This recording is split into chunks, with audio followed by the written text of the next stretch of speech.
We're currently living in an era where remakes, reimaginings, and remasters are dominating a good portion of the video game industry.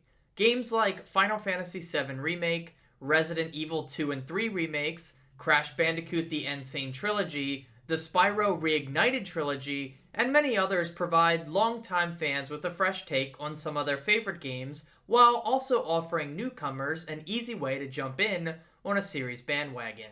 We're in an era where recreating an old game can prove very lucrative for the developers while also being very rewarding for the players. Hell, the PlayStation 5's remake of Demon's Souls is something that provides me with a ton of excitement. Looking back over the last few years, I've played a handful of these new offerings on old games and have never found myself disappointed, which is a testament to how dedicated these companies are to making sure that they get things right. Unfortunately though, the streak of goodwill ends with Spongebob Squarepants Battle for Bikini Bottom Rehydrated, as it fails to live up to its PS2 counterpart.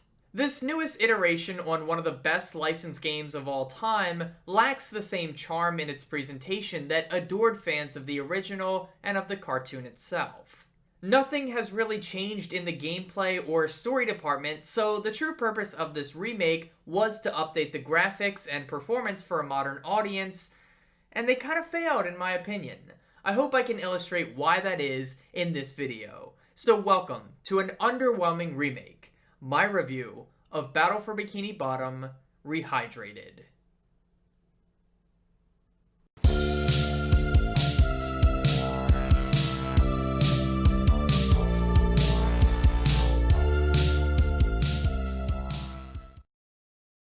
Normally, I like to start my reviews by talking about the gameplay or the story, whichever feels more important to the experience, but in this case, they remain unchanged from the original, and so the pressure falls on the presentation and performance. At a quick glance, the updated graphics appear to shine, colors are brighter, character animations are more pronounced, and environments are brought to life with new textures and models. If you were just walking past someone else playing the game and saw it for a brief moment, yeah, you'd be impressed, especially if you didn't play the original game. However, if you're the one with the controller in hand and a head full of memories from the original, then it becomes clear that something has been lost in this remake. It's funny because a lot of people felt this way about the Spyro Reignited trilogy, but I didn't. However, I finally get what they mean after playing this title. The original game was about what you'd expect for a PlayStation 2 game. It lacked the bright colors, the fancy animations, and the other improvements we see here, but I can't help but feel that a lot of charm is missing from this remake. I grew up in an era when SpongeBob was first airing, and so I'm super nostalgic for the original style of the show, and the original game was very faithful to that. I'm sure these new character models and lush environments feel more familiar to kids growing up with SpongeBob today, but they just feel foreign to me. And I'll say it right now, that yes, this is 100% a subjective criticism, but I wouldn't be surprised to hear other people agreeing with me. I think another big factor for why this game looks so different to me is how they've changed up the camera angles, as well as how far back they've pulled the camera from your character. This game really does pull the camera back in a significant way, probably to flex the greater draw distances, but it led me to feel more disconnected from the characters.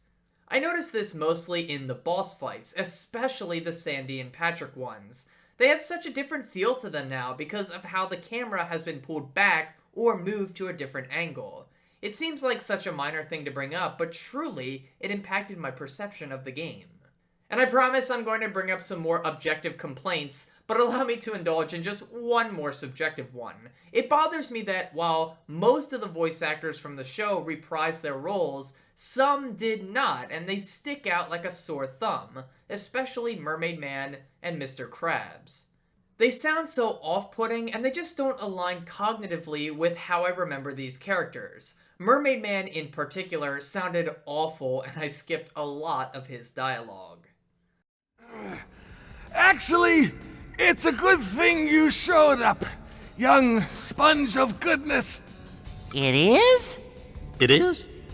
Yes, a bunch of evil robots have taken over the Mermalair security system. Okay, so let's get down to the real issues now, because even with my subjective ones put to the side, there's still a lot of sloppy work in the presentation and performance of this remake. Loading screens are incredibly noticeable. They aren't painfully long, but they're long enough to annoy you in the same way that a child continuously poking you does. It wouldn't be that bad if the game didn't have to load so often. You have to load into each level, and then within each level there's a series of 3 or 4 mini areas, and you have to load into all of them as well. On top of that, anytime you die, go out of bounds, or touch water, you have to be loaded back into the level. Then of course, when you go back to the hub world, you'll be seeing these screens once again. It ends up being too much because you're pulled out of the levels way more than feels necessary in this late of the PlayStation 4's life cycle, especially on the Pro. In terms of the UI and the HUD, we have another handful of issues. Some challenges in the game see you facing off against a timer, which is fine. However, timers will keep going down after you finish the task until they've hit 0. They will also continue counting down during cutscenes if you somehow get locked into one of those. Speaking of cutscenes, the text boxes don't always align with the dialogue. Characters will sometimes say a few sentences at a time, but it won't all fit into one single text box. And so if you sit there passively listening to their dialogue, the text boxes won't keep up on their own, so if you go to read it, it doesn't match up with what they're saying. It's not a big deal, but it adds to the overall lack of polish. In a similar vein, it's possible for enemies to damage you during moments when you're shifting between characters at a bus stop or during some in-game cutscenes, which really isn't fair to the player. I mentioned a more subjective complaint about the camera earlier, but on a more objective note, it does love to get caught on environmental objects, which can lead to more frustration. And finally, golden spatulas usually display with a golden aura around them, but some just don't, for no apparent reason. All of these complications make for sloppy work. These are issues that should have been accounted for, but they simply aren't. So that's a list of the presentational issues, but there's also a handful of gameplay ones as well. Sometimes enemies will bug out and get stuck in a T-pose, making them immovable and unkillable. The movement speed is a few notches too slow. It always feels like a drag to get from one side of a level to another at these sluggish speeds. And the hit detection is off in a few key areas as well. There will be times that you swore you hit an enemy only for them to hit you. There's also issues with the teleportation boxes and their collision, as sometimes you simply will have to jump in and out of a box a few times before it actually decides to work. And finally, there's issues with how your characters receive damage. You get just a few invincibility frames after taking damage, but there should have been more due to the fact that the game includes a knockback effect. It's so easy to get hit by an enemy and fall onto a platform that damages you or kills you, which forces a frustrating restart. All of these small issues add up over the course of the game, and each time you encounter one, it sucks just a little bit of enjoyment away from you. Each one is enough to elicit an audible sigh, and if you're crazy enough to keep track of them, you'd have a lot of tallies by the time the credits roll. The saving grace of the presentation, outside of some of the new lively animations, is the sound and music department. I can't give a ton of credit to this remaster though, as many of the tracks and sound effects returned from the original game, and they sound as cartoony and merry as ever. I haven't heard some of these effects in over a decade now, but it's crazy how much nostalgia came rushing back after hearing them just once. Kinda like the sound of a Duplicatatron machine exploding,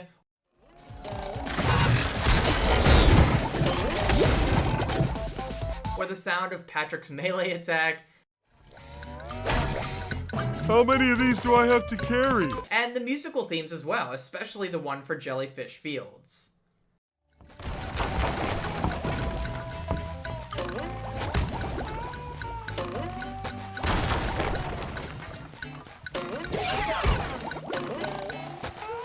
They just all encapsulate the whimsical fun that the show and this game attempt to evoke in the player, and it does so perfectly. The presentation of Rehydrated may leave some fans of the original feeling like something's missing, and the myriad of presentational and performance issues won't help change their minds. None of these issues are so glaring as to jeopardize the entire experience, but as a collection of aggravations, they do whittle down your enjoyment over time. The gameplay of Rehydrated remains strong, but that's due more to the fact that the original hit the nail on the head so perfectly the first time. Here in the remake, it proves to be the strongest component of the game. Battle for Bikini Bottom is a collectathon platformer in the same vein as Banjo-Kazooie or Spyro the Dragon. To be clear, it's not as elite as those titles, but it does stem from the same ilk. You'll play as SpongeBob, Patrick, and Sandy as you jump, swing, lasso, and slide all across many iconic locations from the original series, such as Goo Lagoon, the Kelp Forest, and the Mermalair, amongst others. Your primary objective within these levels is to go from the beginning to end while collecting shiny objects, which is the game's currency, alongside of both golden spatulas, which is the primary collectible of the game, and Patrick's socks, which are traded in to get more golden spatulas. In order to unlock new levels and boss encounters, you have to collect a certain number of these golden spatulas. There's 100 to nab within the game, and you get them by progressing through platforming challenges of each level, as well as completing side objectives, paying Mr. Krabs, and trading Patrick's socks back. And the game is pretty generous with handing out these golden spatulas, so much so that you never feel like you have to grind out more in order to unlock new content, which I think is good for the intended demographic. Collectathons inherently have that great feeling of being able to get through levels quickly if you simply want to finish the game, but they also have tons of additional content available for those who want to do a 100% run, and that remains true here. So let's break down the different ways to earn golden spatulas in a little more detail. The most common way you'll earn spatulas is by simply progressing through each level. This entails beating up some robots and completing various platforming tasks and puzzles as you make your way through iconic locations in the SpongeBob universe. The combat is simple enough. You have a standard attack, a head bash, a ground pound, and 2 bubble moves including a bubble bowling ball and a bubble missile that you unlock through beating bosses.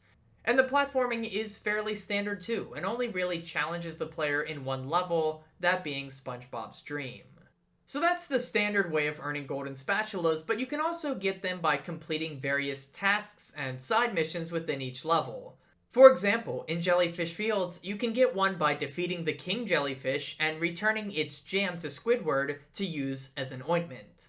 You can also get one from Mr. Krabs in Goo Lagoon by clearing out the carnival of robots. And the nice thing about these little side tasks is that it allows for SpongeBob, Patrick, and Sandy to have multiple things to do within each level. Some of them are unique to the skill sets of each character, which adds a nice level of diversity to the gameplay. It's nothing groundbreaking, but it changes up the pace of gameplay, which is appreciated. And most of these tasks only take a few extra moments to do, and they pop up along the main path, so they're easy to complete quickly. Finally, you can earn golden spatulas by using currency. Mr. Krabs will sell you spatulas for shiny objects, and they get more expensive with each purchase. Getting these does require some grinding, but it's nothing that extraneous. You can also get some from Patrick by trading him back his lost socks. The socks are hidden across every level. Some are relatively easy to spot, but others require sheer luck or a guide to find, and that's fine in my book. The main gameplay of Rehydrated is your standard platforming and basic combat, but sometimes it's nice to unwind with a simpler game like this. While I was reviewing The Last of Us Part 2, I often found myself worn down, and this was a nice game to balance that against with its upbeat attitude and inviting gameplay. One of the most touted additions in Rehydrated is a multiplayer mode, but I'm not going to spend that long talking about it. It's just a mode where you and some friends or strangers can take on wave upon wave of robot enemies. To be honest, I couldn't make it past like wave 8 because the other players kept disconnecting, which automatically boots you out of the server. It really feels tacked on, and I can't see anyone playing this past a trial run to see what it's like. I guess, if anything, it does let you play as new characters like Squidward, Mr. Krabs, and even Plankton and Gary. But it adds nothing to the game, and I almost wish it wasn't even included. It's that laughable. Like many other collectathons and action platformers of earlier generations, the narrative component of Rehydrated isn't really meant to be compelling. It's designed to set up the gameplay and provide an overarching plot to keep the adventure moving forward with an end goal and destination in mind. Because of that, there really isn't too much to say about the story of Rehydrated. Essentially, the events of the game kick off when Plankton builds a giant robot cloning machine that he wants to use to build an army of robots. It of course comes equipped with a cartoony switch labeled Obey and Don't Obey, and unfortunately for our failed restaurateur, it's set to Don't Obey. The robots come pouring out of the chum bucket and begin wreaking havoc all across Bikini Bottom. SpongeBob awakes, and after leaving his home, Plankton tasks him and his friends with collecting enough golden spatulas in order to unlock access to the chum bucket where he can fix his mistake. From there, you go about collecting the spatulas, stopping to defeat robot versions of Sandy and Patrick before entering the chum bucket for the final showdown. You defeat Robot SpongeBob and Robot Plankton, and you save the day. To be honest with you, I'm not even sure why I'm telling you all of this. It's your run-of-the-mill kids story, and it's used only to move the gameplay forward. It's fine for what it is. I will admit, some of the dialogue still does get a laugh out of me to this day, which I did appreciate, but only some of it, and a lot of it I wanted to skip through. Anyway, the story, it worked in the original, and so it's probably for the best that they didn't change it here. Battle for Bikini Bottom was never the greatest platformer collectathon of all time, but it was a solid entry into the genre because of the serviceable gameplay melded with that lovable charm that the SpongeBob TV show was known for. While I'm appreciative to be able to experience this game again in 2020, it's clear that some of the game's original identity has been lost. The issues with presentation and performance just took me out of the experience way too often, and without the charm of the original to pull me back in, my opinion on this remake soured. This hit to the presentation of the title knocks it down a peg to me personally, and so the game ends up feeling not much more than average.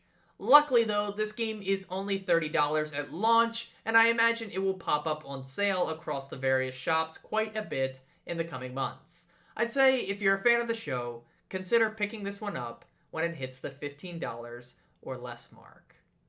Anyway, that's going to be it for the review. Thank you so much for watching. Please leave a like if you enjoyed the video. Consider subscribing for more. Follow me on Twitter at NopNapNarp. And as always, have a nice day and take care.